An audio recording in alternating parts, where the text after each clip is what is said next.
ತಮ್ಮ ದುಶ್ಯಾಸನನ್ನು ಒಂದು ಉಪಪ್ಲವದಿಂದ ಹಸ್ತಿನಾವತಿಗೆ ನೀರು ಬಂದು ಪಾಂಡವರ ವೈಭವವನ್ನು ಬಣ್ಣಿಸಿದಾಗ ನಾನಾಡಿದ ಮಾತು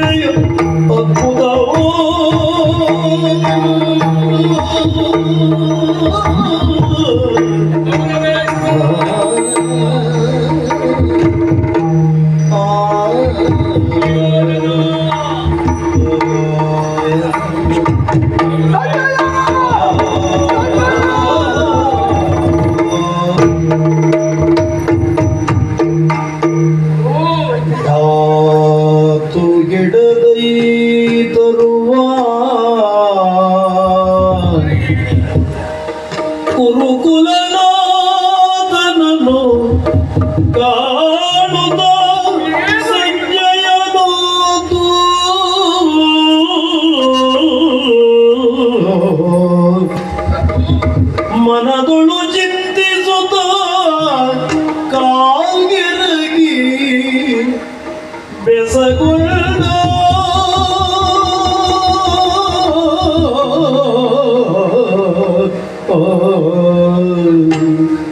ಕೊಡವಿ ಪಾಲಕ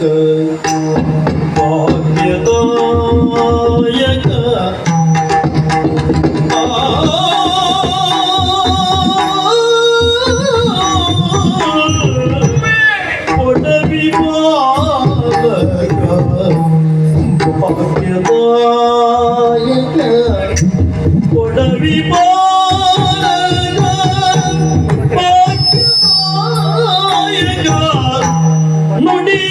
ನುಡಿಯಲಿಗೆ ನಡುವೆ ಓಮನೆ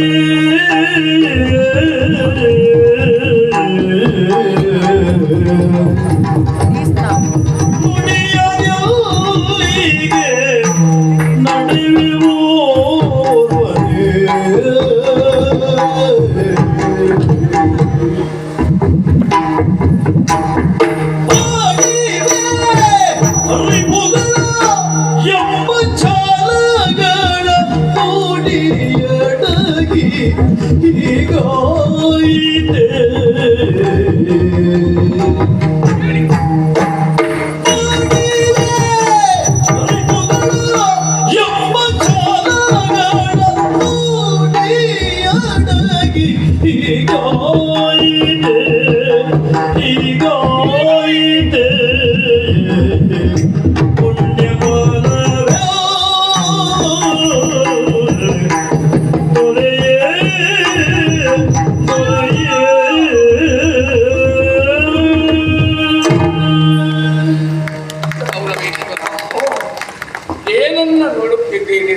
ಯಾವುದನ್ನು ನೋಡಬಾರದು, ನೋಡುವುದಕ್ಕೆ ಸಾಧ್ಯವೇ ಇಲ್ಲ ಎನ್ನುವ ಹಾಗೆ ನಾವು ಭಾವಿಸಿದ್ದೇನೋ ಬದುಕಿನಲ್ಲಿ ಅದು ಸತ್ಯವಾಗಿಯೇ ಪರಿಣಮಿಸಿ ಹೋಗಿತ್ತು ಅಂದರೆ ತಪ್ಪಾಗುವುದಕ್ಕೆ ಸಾಧ್ಯವೇ ಇಲ್ಲ. ನಿನ್ನ ಕುರಿತವಾಗಿ ನಾವೆಲ್ಲ ತಿಳಿದುಕೊಂಡಿರುವಂತಹ ರೀತಿಯೇ ಆಗಿತ್ತು. ಯಾಕೆ ಈ ನಮ್ಮ ವಂಶದಲ್ಲಿ ಎಷ್ಟೋ ಅರಸ ಮಕ್ಕಳು ಬಾಳಿ ಬೆಳಗಿ ಹೋದರೂ ಕೂಡ ಯಾರನ್ನೂ ಕೂಡ ಈ ಪೊಡವಿ ಬಾಲಕ ಅಂತ ಗುರುತಿಸಿದವರು ಇಲ್ಲವೇ ಇಲ್ಲ. ಆದರೆ ಕುರುವಂಶದಲ್ಲಿ ಹುಟ್ಟಿರುವಂತಹ ನಿನ್ನನ್ನು ಮಾತ್ರ ಪೊಡವಿ ಬಾಲಕ ಎನ್ನುವಂತಹ ಕೀರ್ತಿಗೆ ಪಾತ್ರರಾದವರಾಗಿದ್ದೀಯ. ಒಂದೇ ಮಾತಿನಲ್ಲಿ ಹೇಳಬೇಕು ಅಂತಾಗಿದ್ರೆ ಮರ್ಯಾದ ಪುರುಷೋತ್ತಮರಾಗಿರುವಂತಹ ಶ್ರೀರಾಮಚಂದ್ರನನ್ನು ರಾಘವ ಅಂತ ಹೇಗೆ ಗುರುತಿಸಿದ್ದಾರೋ ಹಾಗೆಯೇ ನೀನು ಎನ್ನುವ ಹಾಗೆ ನಾವೆಲ್ಲ ಭಾವಿಸಿದವರಾಗಿದ್ದು. ನಿನ್ನಂಥವರ ಯೋಗ್ಯತೆ ಅಂತ ಹೇಳಿದ್ರೆ ಏನು? ಎಷ್ಟೋ ಜನರು ಅಸಹಾಯಕರಾಗಿ ಅನಾಥ ಪ್ರಜ್ಞೆ ಕಾಣುತ್ತಿರುವವರ ಬದುಕಿಗೆ ಆಶಾಭಾವವನ್ನು ತಂದುಕೊಟ್ಟವನು ನೀನು. ಅವರ ಬದುಕಿಗೊಂದು ಭದ್ರತೆಯ ಬುನಾದಿಯನ್ನು ಹಾಕಿಕೊಟ್ಟಿರುವಂತಹ ಭಾಗ್ಯದಾಯಕ ನೀನು, ಭಾಗ್ಯದಾಯಕ ನೀನು. ನಿನ್ನೊಂದೊಂದು ಮಾತಿಗೂ ನಾವೆಲ್ಲ ಮೈಯೆಲ್ಲ ಕಿವಿಯಾಗಿ ಆಲಿಸಿದ ಒಂದು ಕಾಲವೇ ಇತ್ತು. ಇವತ್ತು ಹಾಗಲ್ಲ. ಒಂದಲ್ಲ ಒಂದು ದಿವಸ ಈ ರಣದಲ್ಲಿ ನಾನು ಜಯವನ್ನ ಸಾಧಿಸುತ್ತೇನೆ, ಛಲದಂಕನಾಗಿ ಮೆರೆಯುತ್ತೇನೆ ಎನ್ನುವಂತಹ ನುಡಿ ಅದು ಸತ್ಯವಾಗುತ್ತದೆ ಅಂತ ನಾವೆಲ್ಲ ಯೋಚನೆ ಮಾಡಿದರೆ ನುಡಿ ಅಡಗಿದೆ, ಮಾತು ಮೂಖವಾಯಿತೆ. ಇದು ನಮ್ಮ ಪುಣ್ಯವೋ, ಇದು ನಮ್ಮ ಪುಣ್ಯವೇ ಅಂತ ತಿಳಿದುಕೊಳ್ಳೋಣ. ಅಲ್ಲದೆ ಇದ್ರೆ ಒಂದು ಕಾಲದಲ್ಲಿ ಇದೇ ಪಾದದಲ್ಲಿ ಒಡೆಯ ಒಡೆಯ ಬಿಡದೆ ಬಾಗುತ್ತ ನೃಪರು ಮಗುಡವ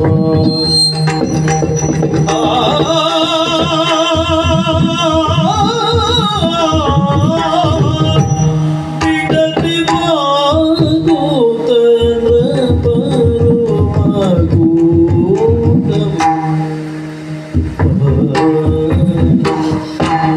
ಬಿಡದೆ ಬಾಗುತ್ತ ನೃಪರು ಮಗುಡವ ಇಡುವ ಕೋಮಲ ಚರಣ ಇದರೊಳು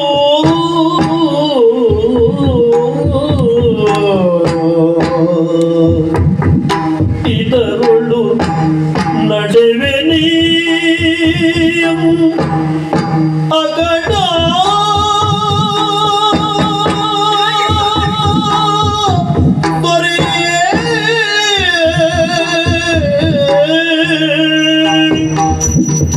ಇದರೊಳು ನಡೆವೆ ನೀನು ಅಗಡ ಬೇಳೈ ಮಡುಗಿನಂದಿಯ ರಕ್ತದಿ ರಣಗೆ ಬೆರರಿ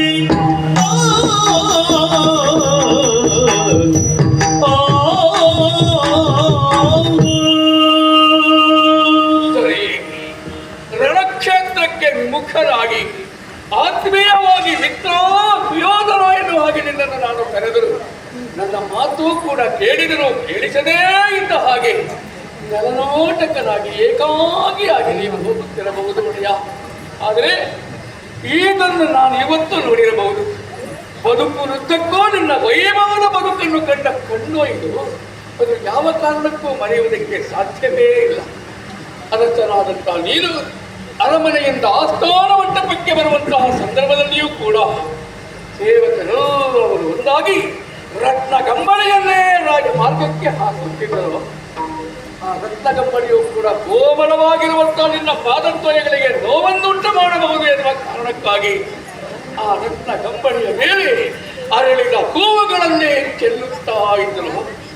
ಅಷ್ಟೇ ಅಲ್ಲ, ಎಡ ಬಲಗಳಲ್ಲಿ ಸಾಲಾಗಿ ಸಾಮಂತ ಅರಸು ಮಕ್ಕಳು ಕುಳಿತಿರುವ ಹೊತ್ತಿಗೆ ವೇದ ಘೋಷಗಳ ಮಧ್ಯದಲ್ಲಿ ಗಂಭೀರವಾದ ಒಂದೊಂದೇ ಹೆಜ್ಜೆಯನ್ನು ಇಡುತ್ತಾ ಸಿಂಹಣೋಪಾದಿಯಲ್ಲಿ ಬರುವಂತಹ ನಿನ್ನನ್ನು ಕಂಡಾಗ ಚಲನಂಕ ಚಕ್ರೇಶ್ವರನಿಗೆ ಜಯವಾಗಲಿ, ಕುರುಕುಲ ಸಾಮ್ರಾಟನಿಗೆ ಶುಭವಾಗಲಿ ಎನ್ನುವ ಹೊತ್ತಿಗೆ ಹೃದಯ ತುಂಬಿ ಜಯಘೋಷ ಮಾಡಿದ ಬಾಯೋಗಿದು ನಿನ್ನ ವೈಭವವನ್ನು ಕಂಡ ಕಣ್ಣೋಯಿದು.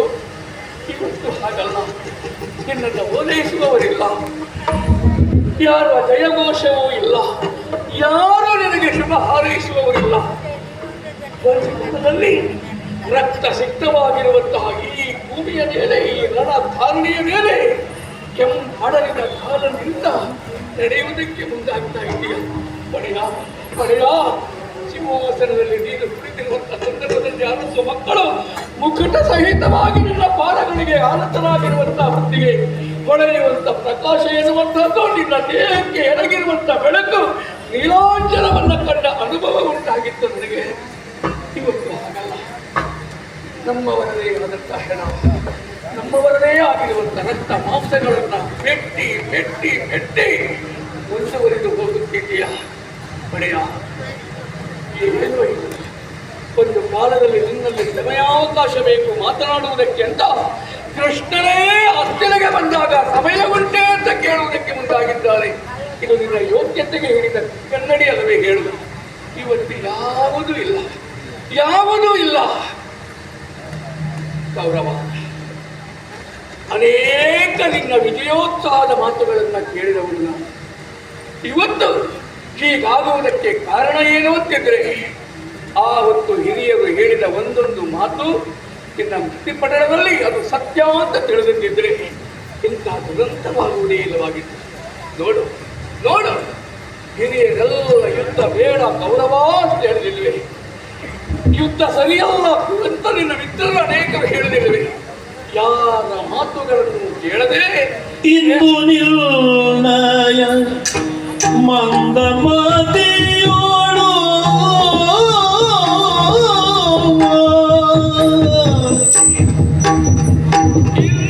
ಇಂದು ನಿರ್ಣಯ ಮಂದ ಮತಿಯೋಳು ಸೌಂದರ್ಯ ಯಾರಿಲ್ಲ ಒಬ್ಬನೇ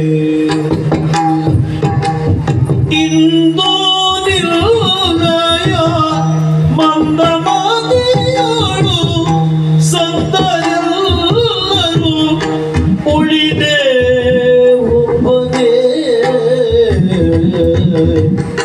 ಮಂದ ಭಾಗ್ಯವು ನಾವು ಮಂದ ಭಾಗ್ಯವು ಮಂದ ಭಾಗ್ಯವು ನಾವು ಶಿವ ಶಿವ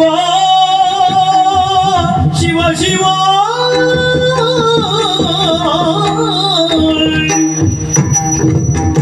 ಮಂದ ಭಾಗ್ಯವು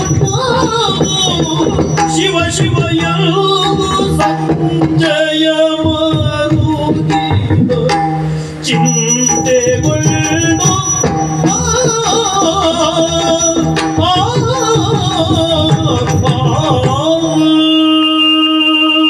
ಯೋಧರ ಒಂದು ಕಾಲದಲ್ಲಿ ಹಸ್ತಿನಾವತಿಯ ಸಾಮ್ರಾಜ್ಯ ಎನ್ನುವಂತಹದ್ದು ನಲನಲಿಸುತ್ತಾ ಇತ್ತು. ಯಾರ ಮನೆಯಲ್ಲಿಯೂ ಕೂಡ ದುಃಖವೋ ದುಮ್ಮಾನವೋ ತುಗಡವೋ ಆವರಿಸಲೇ ಇಲ್ಲ. ಕಾರಣ ಏನು? ನಿನ್ನ ಆಳ್ವಿಕೆಯ ಪ್ರಭಾವವೋ ಅದು.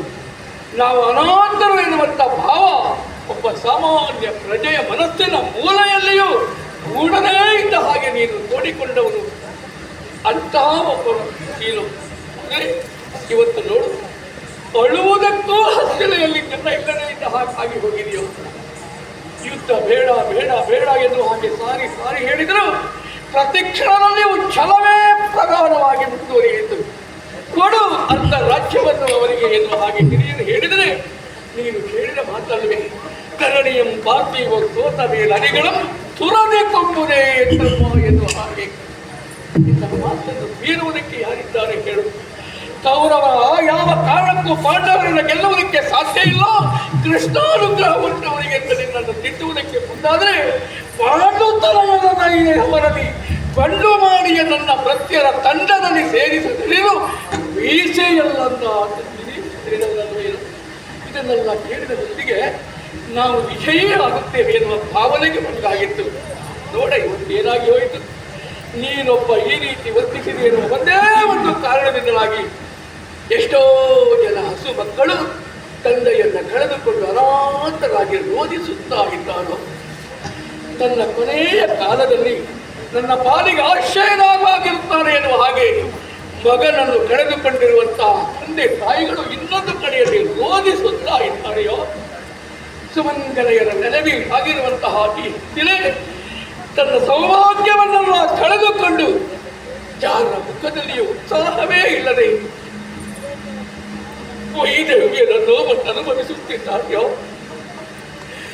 ಹೇಳಬಿಡು, ಯಾವುದಕ್ಕೂ ನಾವು ಪಡೆದು ಬಂದಿರುವಂಥ ಪುಣ್ಯ ಎನ್ನುವುದಿದ್ದರೆ ಆ ಪುಣ್ಯ ನಮ್ಮನ್ನು ಕಾಪಾಡುತ್ತದೆ. ಯಾವುದಕ್ಕೂ ನಾವು ಮಾಡಿದ ಪುಣ್ಯದ ಪ್ರಭಾವ ಎನ್ನುವುದು ನಮ್ಮ ಬದುಕಿನಲ್ಲಿದ್ದರೆ ಆ ಪುಣ್ಯವೇ ನಮ್ಮನ್ನು ರಕ್ಷಿಸುತ್ತದೆ. ಭಾಗ್ಯ ಬೇಕು ದೊರೆಯೇ, ಭಾಗ್ಯ ಬೇಕು. ಇಂಥದ್ದನ್ನು ಕಾಣುವುದಕ್ಕಾಗಿ ಇನ್ನೂ ಈ ವೇದಿಕೆಯಲ್ಲಿಯೂ ಸಂಜೆಯ ಇಚ್ಛಾನೆ ಅಂತಾದರೆ ಮಂದಭಾಗ್ಯರು ನಾವೆಲ್ಲ, ಮಂದಭಾಗ್ಯರು ಮಂದಭಾಗ್ಯರು.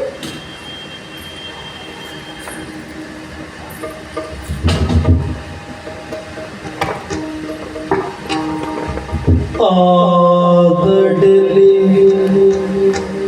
ಸಂಜಯನೆ ನೀಕೆ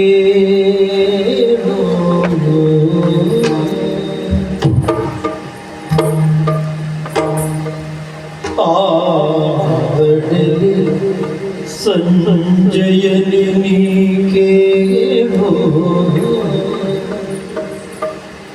ಆದಿ ಸುಕೃತ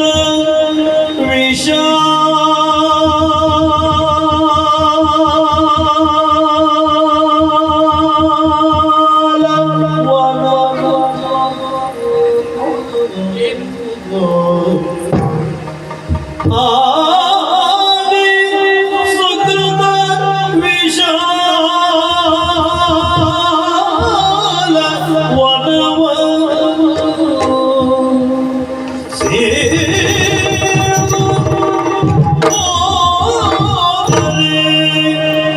ಜಯ ಸಿರಿಯು ಚಂಗುಳವ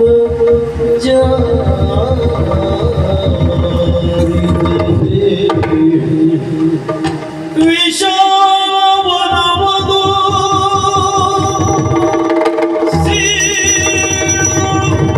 ಹೋದರೆ ಜಯ ಸಿರಿಯು ಚೆಂಗುಳವ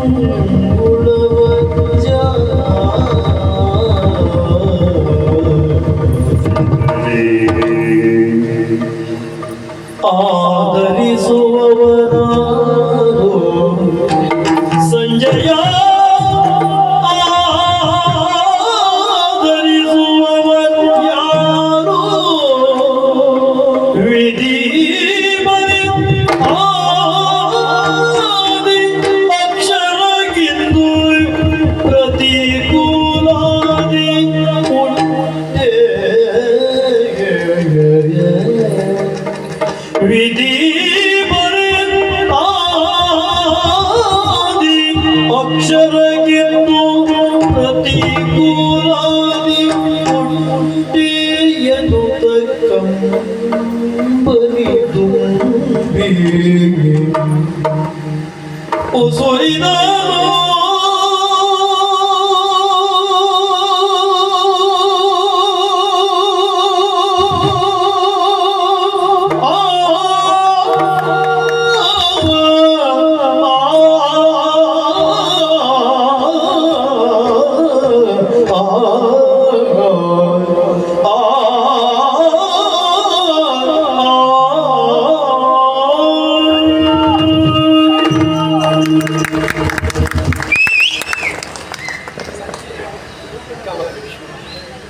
ಎಂತ ಕಠೋರವಾದಂತಹ ಮಾತು.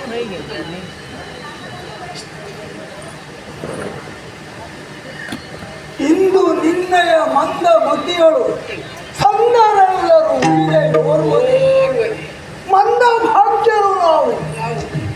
ಹಾಗಾದ್ರೆ ಇಂಥ ಒಂದು ಸರ್ವನಾಶಕ್ಕೆ, ಇಂಥ ಒಂದು ಸಾವಿನ ಪರಂಪರೆಯ ಘಟಿಸುವುದಕ್ಕೆ ಕೇವಲ ಕೌರವನೊಬ್ಬನ ಹಠವೇ ಕಾರಣ. ಉಳಿದವರು ಹೇಳಿ, ನನ್ನ ಒಡನಾಡಿ, ನನ್ನ ಸ್ನೇಹಿತ, ನೀನು ಅದನ್ನೇ ಹೇಳ್ತೀಯ ಸಂಜೆ. ಬೇರೆ ಮಾರ್ಗವೇ ಇರಲಿಲ್ವೋ? ಈ ಮಾತು ಘಾಸಿಯನ್ನುಂಟು ಮಾಡುತ್ತಾರೆ.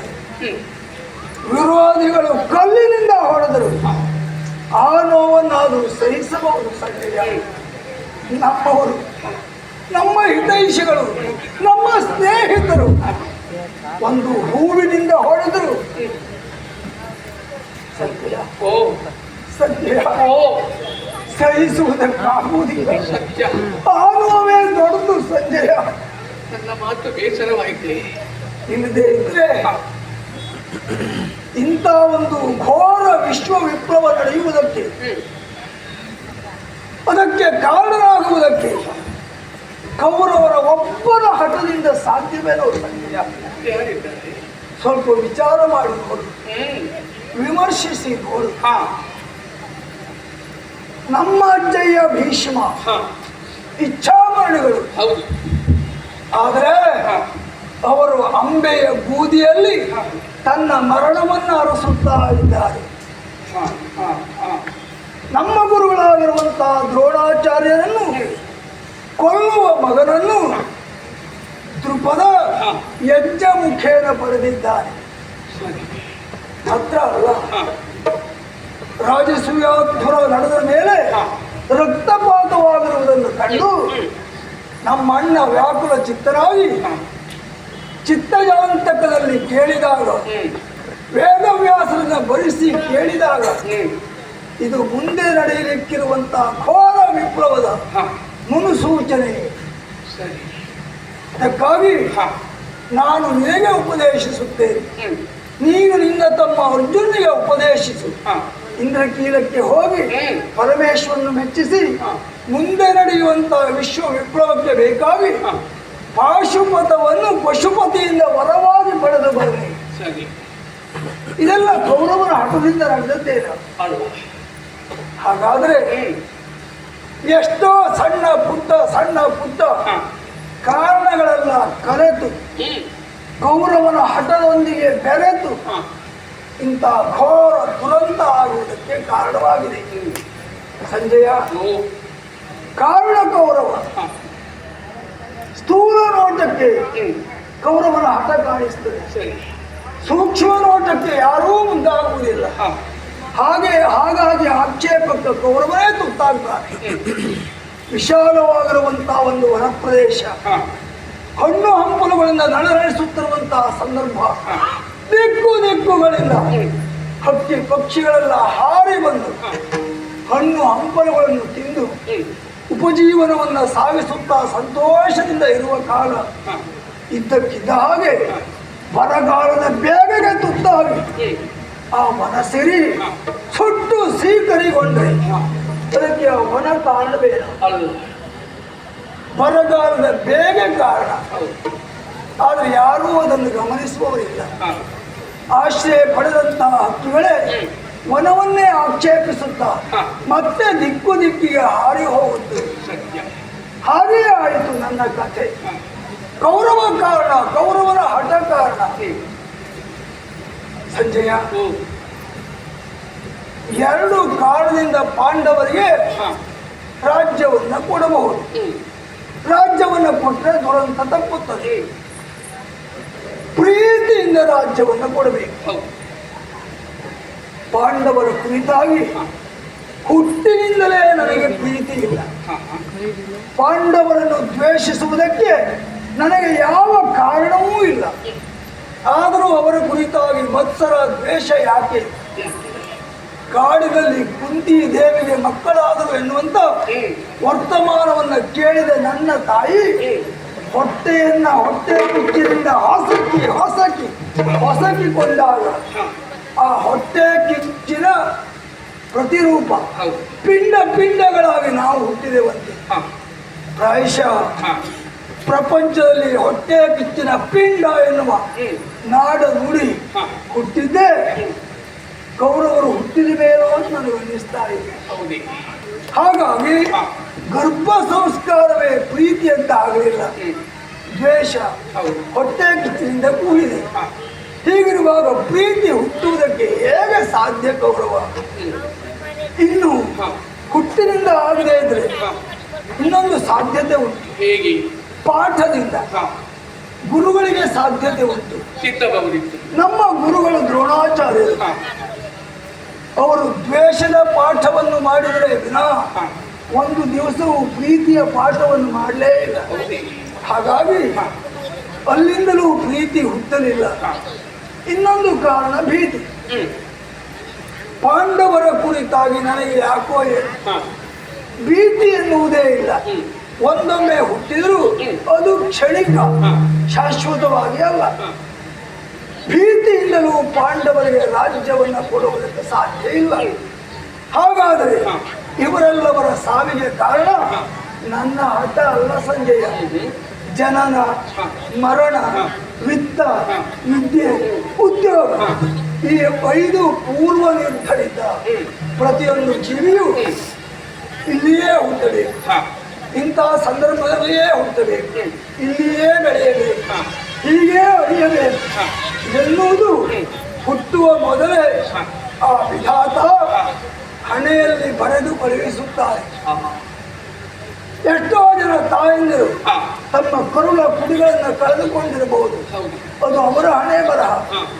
ಎಷ್ಟೋ ಮುತ್ತೈದೆಯರು ತಮ್ಮ ಗಂಡಂದಿರನ್ನು ಅಕಾಲದಲ್ಲಿ ಕಳೆದುಕೊಂಡಿರಬಹುದು, ಅದು ಅವರ ಹಣೆ ಬರಹ.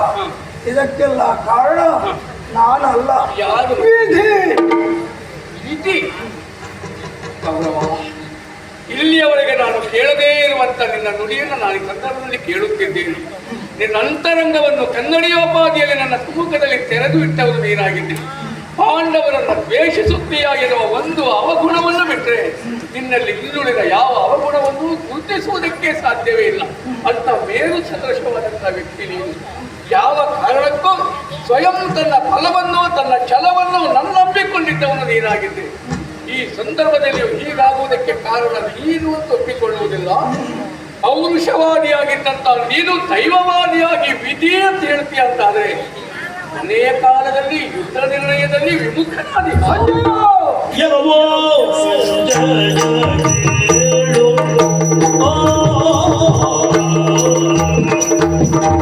ಎಲ್ಲವೋ ಸಂಜಯ ಕೇಳು. ಏನ ಬೇಡಲಿ ನಿನಗೆ ನಾ ಏನ ಬೇಡಲಿ ನಿನಗೆ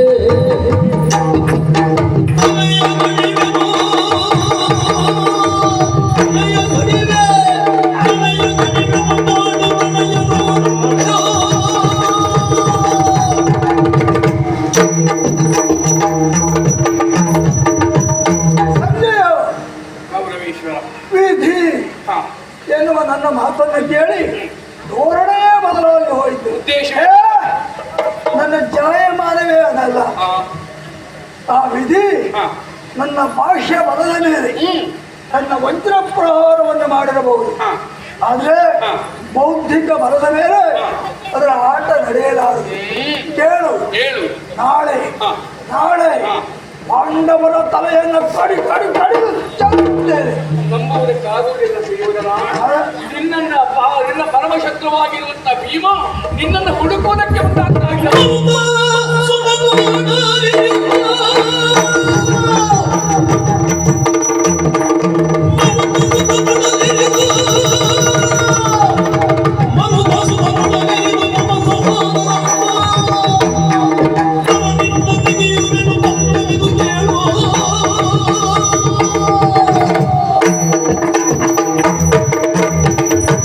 ಸಂಜಯ ಓ, ಮರುತ ಸುತ್ತ ಹೌದು ನನ್ನ ಆಜನ್ಮವೈರಿ ಹೌದು.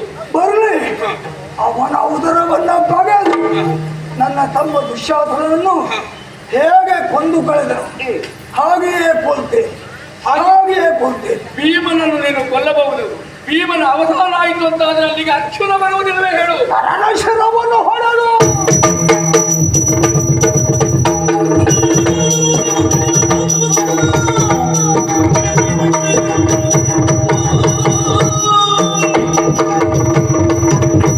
ಸಂಜಯ ಓ, ಬರಲಿ ಅರ್ಜುನ. ಅವನ ಶಿರವನ್ನು ಹಾ, ಕಡಿಯುತ್ತೇನೆ. ಹಾ, ಮಿಕ್ಕ ಭಟರು ಬರಲಿ, ಹಾ. ಅವರನ್ನೆಲ್ಲ ಕೊಂದು ಹಾ, ಶಾಕಿನಿ ಡಾಕಿನಿ ಮಾಲಿನಿ ಜ್ವಾಲಿನಿ ಅನ್ನುವಂತಹ ಭೂತಗಣಗಳಿಗೆ ಹಾ. ರಕ್ತ ದೌತಣ ಏರ್ಪಡಿಸುತ್ತೇವೆ. ನಾಳೆ ನಂಬುತ್ತೇನೆ ಈ ಮಾತನ್ನು. ಆದರೆ ಪ್ರಭು, ಹಸ್ತಿನೆಯ ಅರಮನೆಯಲ್ಲಿರಬೇಕಾಗಿರುವಂತ ನಾನು ರಣಕ್ಷೇತ್ರಕ್ಕೆ ಬರುವುದಕ್ಕೆ ಕಾರಣ ಏನು ಗೊತ್ತೇ? ನಿನ್ನ ಕಿತ್ತರೂಪರು ನಿನ್ನ ಸುಳಿವಿಲ್ಲದೆ ಪರಿತಪಿಸುತ್ತಾ ಇರುವ ಹೊತ್ತಿಗೆ ಎಲ್ಲಿ ನನ್ನ ಮಗ ಅಂತ ಕೇಳುವುದಕ್ಕೆ ಮುಂದಾದಾಗ ನಿನ್ನ ಸುಳಿವು ನನಗೆ ಸಿಗಲಿಲ್ಲ. ಹಾಗಾಗಿಯೇ ಕುರುಕ್ಷೇತ್ರಕ್ಕೆ ಬಂದವರನ್ನು ನೋಡಿಯೇ ಬಂದು ಹೇಳುತ್ತೇನೆ ಎಂದು ಹಾಗೆ ಹೇಳಿದವರು. ತಿರುಗಿ ನಾನು ಅಲ್ಲಿಗೆ ಹೋಗಿ ನಿನ್ನ ತಂದೆಗೆ ಏನಂತ ಉತ್ತರ ಕೊಡಲಿ ಹೇಳು. ತಂದೆಗತಿ ಧೈರ್ಯವನ್ನು ತಾರತಮ್ಯದಿ ಬೇಳು. ತಂದೆಗತಿ ಧೈರ್ಯವನ್ನು ತಾರತಮ್ಯದಿ ಬೇಳು. ಇಂದು ಜನನಿಗೆ ದುಡದೊಡಿದಿದ್ದೆಲ್ಲ ತಿಳು. ಇಂದು ಜನನಿಗೆ ದುಡದೊಡಿದಿದ್ದೆಲ್ಲ ತಿಳು.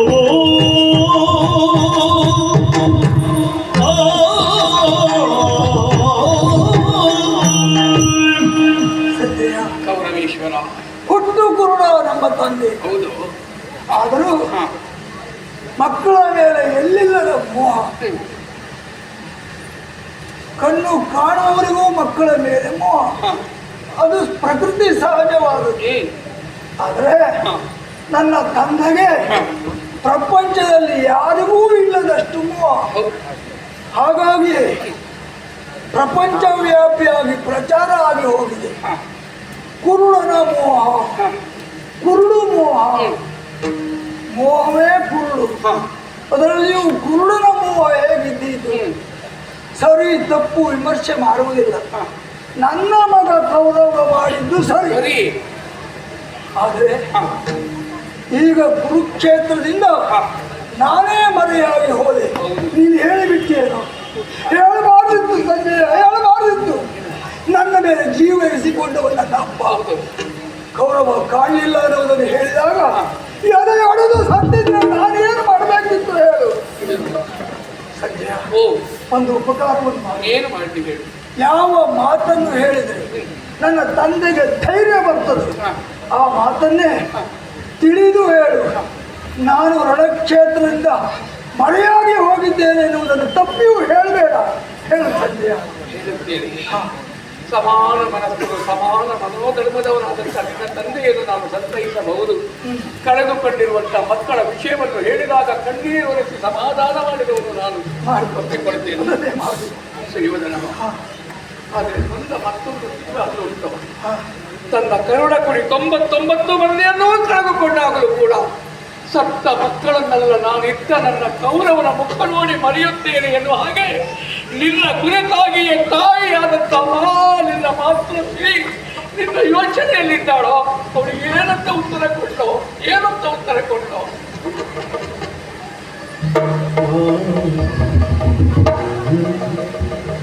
ಅಮ್ಮ,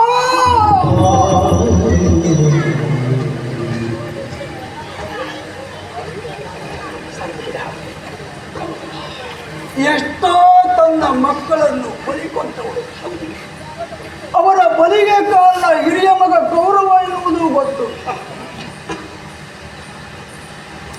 ಸತ್ತ ಮಕ್ಕಳ ನೆನಪು ಹೋಗುವುದೇ ಇರುವಂತೆ ತಾಯಿಗೆ. ಹೀಗಿರುವಾಗ ಮರೆಯಲಾಗದ ನೋವನ್ನು ಮಗನಾಗಿ ನಾನು ತಾಯಿಗೆ ಕೊಟ್ಟವನು.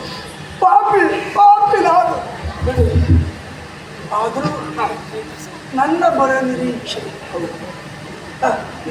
ಸಂಜಯ, ಓ, ತಂದೆಗೆ ಹೇಗೆ ಹೇಳಿದರೆ ಧೈರ್ಯ ಬರ್ತದೆ ಎನ್ನುವುದನ್ನು ಸುಜ್ಞಾನಿಯಾದ ನೀನು ಬರಲಿ.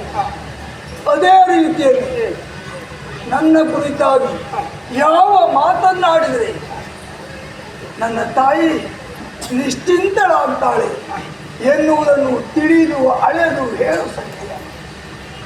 ಹೇಳುತ್ತೇನೆ. ತಂದೆಯನ್ನು ತಾಯಿಯನ್ನು ಸಮಾಧಾನಗೊಳಿಸುತ್ತೇನೆ ಎನ್ನುವಂಥ ವಿಶ್ವಾಸವನ್ನು ಭರವಸೆಯನ್ನು ನಿನ್ನಲ್ಲಿ ನೀಡುತ್ತೇನೆ. ಕೌರವ, ಇನ್ನೊಂದು ಜೀವಿಯನ್ನು ಸಂತೈಸುವಂತಹ ಯೋಗ್ಯತೆಯು ಅಗತ್ಯ ನನಗಿಲ್ಲವೋ? ಮಕ್ಕಳು ಕಳೆದುಕೊಳ್ಳುವ ಚಿಂತೆ ಇಲ್ಲ. ನನಗೆ ಮಗನಿಗಿಂತಲೂ ಮಾಂಗಲ್ಯವೇ ವಿಶೇಷವಾದದ್ದು ಎನ್ನುವ ಹಾಗೆ ಜಾರುತ್ತಿರುವ ಮಾಂಗಲ್ಯವನ್ನು ಕೈಯಲ್ಲಿ ಹಿಡಿದು ಬೆವರಿನಿಂದ ತೇಲಿ ಹೋಗುತ್ತಿರುವ ತಿಲಕವನ್ನು ಕೈಯಲ್ಲಿ ಒತ್ತಿ ದೇವರ ಕುರಿತು ಆರಾಧಿಸಿ ನನ್ನ ಮಾಂಗಲ್ಯ ರಕ್ಷಣೆ ಮಾಡುವಂತ ಹೇಳುತ್ತಾ ದೇವರ ಕೋಣೆಯಲ್ಲಿ ಜಪಿಸುತ್ತಿರುವಂತಹ ನಿನ್ನ ಮಡದಿ ಭಾನುಮತಿ ಸಂಜಯ ನನ್ನವರಲ್ಲಿ ಅಂತ ತರುಣಿಗದಿ ಧೈರ್ಯವನ್ನು ತಳುವುದಿರೈ ನೀನು. ತರುಣಿಗದಿ ಧೈರ್ಯವನ್ನು ತಳುವುದು ಸಿರೈ ನೀನು. ಅರಮನೆಯ ಜನಕ್ಕೆಲ್ಲ ಅರಮನೆಯ ಜನಕ್ಕೆಲ್ಲ ಅರುಹು ಭಾಷೆಯನ್ನು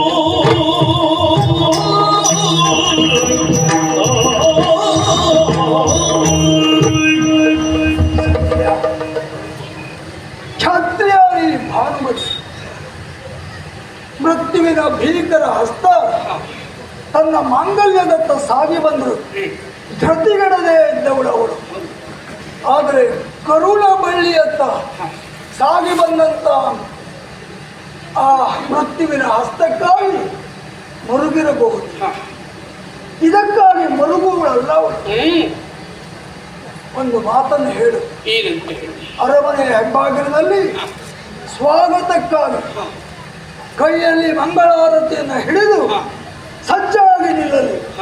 ಜಯ ವಧುವಿನ ಸಿರಿಮುಡಿಯನ್ನ ಹಿಡಿದು ದರ ದರ ದರನೆ ಎಳೆ ತಂದು ಅವರ ಸಮ್ಮುಖದಲ್ಲಿ ನಿಲ್ಲಿಸುತ್ತೇನೆ.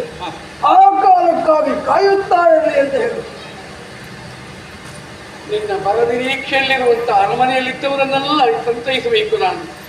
ಅರಮನೆಯಲ್ಲಿರುವ ತಂದೆ ತಾಯಿಗಳನ್ನು ನಿನ್ನ ಮಡದಿಯನ್ನು ಸಮಾಧಾನಗೊಳಿಸಬೇಕು ನಾನು. ಎಲ್ಲವರಿಗೂ ನೆಮ್ಮದಿ ಬರುವುದು ಯಾವಾಗ ಅಂತ ಕೇಳಿದರೆ ಸಂಜಯ, ನನ್ನನ್ನು ಕಾಯುವವರು ಇದ್ದಾರ. ಹೌದು, ಅಪ್ಪನಿಗೆ ಸಹಜ, ಅಮ್ಮನಿಗೆ ಸಹಜ, ಮಡದಿಗೆ ಸಹಜ. ಉಳಿದವರು ನನ್ನನ್ನು ಕಾಯ್ತಾ ಇದ್ದಾರೆ. ವಾಕ್ಯದಾಯಕ ಅಂತ ನಿನ್ನನ್ನು ಕಾಯುತ್ತಿದ್ದಾರೆ ಯೋಧನ. ಅವರ ಶ್ರೇಷ್ಠತೆ ಅದು. ಯಾಕೆಂದ್ರೆ ತಮ್ಮ ಹಣೆಯ ತಿಲಕವನ್ನ ಒರೆಸಿದ ಗೌರವ ಎಂದು ಯಾರೂ ನಮ್ಮನ್ನು ವಿರೋಧಿಸುವುದಿಲ್ಲ. ಅದು ನಮ್ಮ ಕರ್ತವ್ಯ ಏನು ಹಾಗೆ ಮಾಡುತ್ತಾರೋ. ತಮ್ಮ ಕರುಳ ಕುಡಿಯನ್ನೇ ಕಡಿದ ದುರುಳ ಗೌರವ ಎಂದು ಯಾರೂ ನನ್ನನ್ನು ಇದು ಒಡೆಯನಿಗೆ ನಾವು ಕೊಡುವ ಕಾಣಿಕೆ ಎನ್ನುವ ಹಾಗೆ ತಾಯಂದಿರು ಭಾವಿಸಿದ್ದಾರೆಯೋ. ದೇಶಕ್ಕಾಗಿ ಒಡೆಯರಿಗಾಗಿ ನಮ್ಮ ತ್ಯಾಗ, ನಮ್ಮ ಸಮರ್ಪಣೆ. ಸಂಜಯ, ಓ ನನಗೆ ಈಗ ಯೋಚನೆ ಬರ್ತಾ ಇದೆ. ಏನು? ಮತ್ತೊಬ್ಬರಿಗಾಗಿ ಸಾಯುವುದು ಸುಲಭ, ನಮಗಾಗಿ ನಾವು ಸಾಯುವುದು ಕಷ್ಟ. ಸಂಜಯ, ಕಷ್ಟ. ಹೇಳು ಹೇಳು, ನಾಳೆ ನಾಳೆ ನಿಮ್ಮನ್ನೆಲ್ಲ ಸಂತೈಸುವುದಕ್ಕಾಗಿ ಪದವಿ ಪಾಲಕ ಭಾಗ್ಯದಾಯಕ ಗೌರವ ಬಂದೇ ಬರುತ್ತಾನೆ. ಭಾಗ್ಯ ಇದ್ದರೆ ಬರುತ್ತಾನೆ ಅಂತ ಹೇಳು ಸಂಜೆ. ಇದು ನಾಳೆ ಎಲ್ಲವರನ್ನು ಸಮಾಧಾನಗೊಳಿಸುವುದಕ್ಕಾಗಿ ನೀನು ನಾಳೆ ಬರುತ್ತೀಯ ಸುಯೋಧನ. ಆ ನಾಳೆ ಎನ್ನುವುದು ನನಗೆ ನೆಮ್ಮದಿ ತರಬೇಕು, ನಾನು ಸಮಾಧಾನವಾಗಿರಬೇಕು ಅಂತಾದರೆ, ನೀನು ಬರುವ ನಾಳೆ ಬರಬೇಕು ಅಂತಾದರೆ ಇವತ್ತಿನ ದಿನವನ್ನು ಉತ್ತರಿಸಬೇಕು ಹೇಳುವ ಹೇಳು. ನಾಳೆಗಾಗಿ ಇವತ್ತು ಏನು ಮಾಡ್ತೀಯ? ಇದೇ ಇದೇ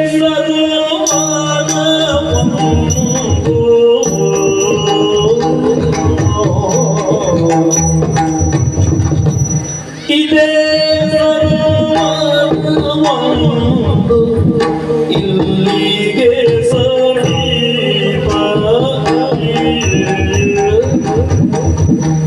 ಇದೇ ಸರೋವರ ಇಲ್ಲಿಗೆ ಸಮೀಪದಲ್ಲಿಯೇ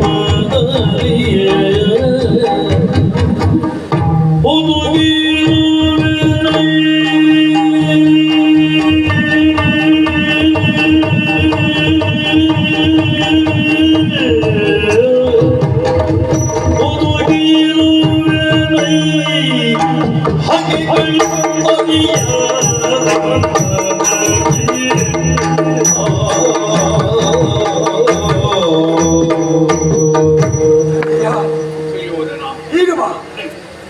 ಅನತಿ ದೂರದಲ್ಲಿ ಒಂದು ಸರೋವರ ಇದೆ.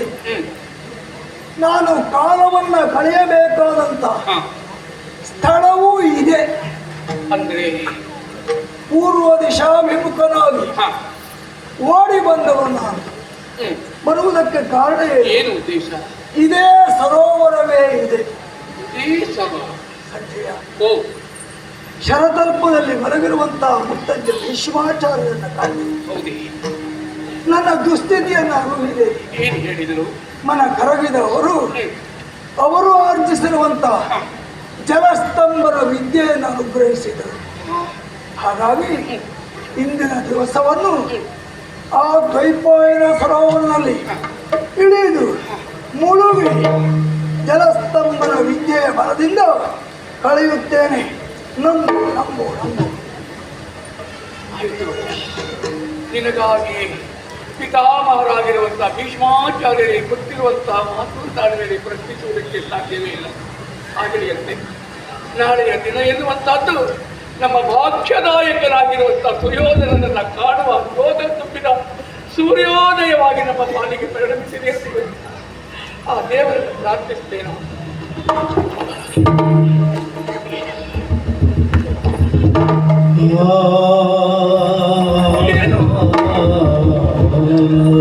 ಯಾಕೆ ಪ್ರಿಯ? ಯಾಕೆ?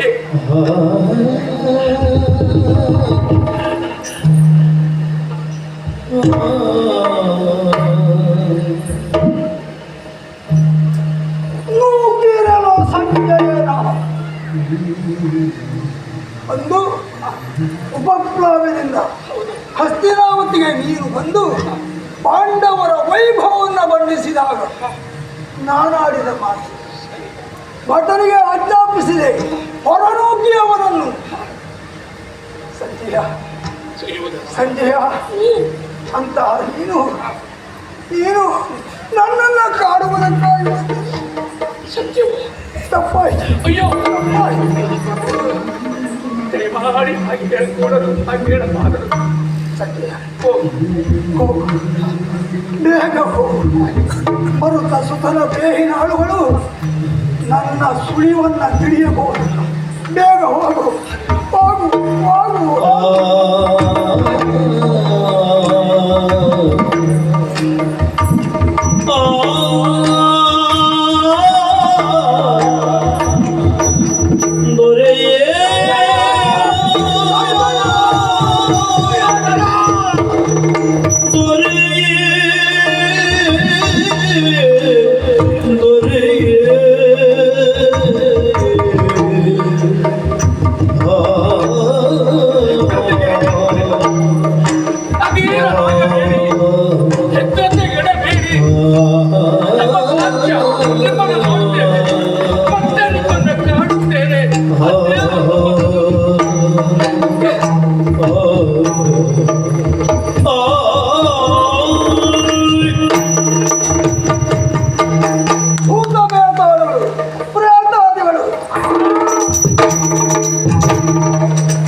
ಬಡಿ ನಟ್ಟಿದೆ.